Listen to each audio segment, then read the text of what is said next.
I heard that entrenched growl again and tilted my head up to look across the way with sterile contempt. The nurse dabbed carefully around Joseph's mouth. I could see a dark sliver of drool running tardily down his cleft chin. "You cannot go home. You are in the hospital," said the nurse. "We have to stop the bleeding.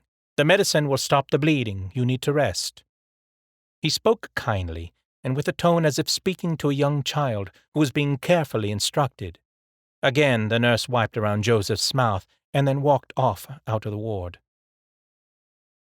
For a second time, I found myself ghoulishly staring at the poor sod across the way as he stared stupidly up at the ceiling.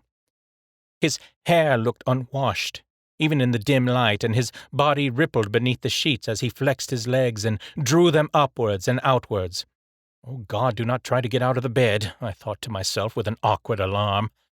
I looked in vain at the swing doors, hopeful for a sign of the returning nurse, yet there were none, and then back to Joseph. Turning back toward Joseph, I started with a plummeting gulp, as for a second time I saw that he had his gaze fixated on me. His expression this time did not seem so vacant. His eyes were careful and considered. I stared back as if compelled by some morbid fascination, and fixed my gaze as solidly as he had his. Like a delicate thread of liquid silk, a dark motion started at the corner of his lips and traveled down his pickled skin. It was enough to make my own stomach curdle.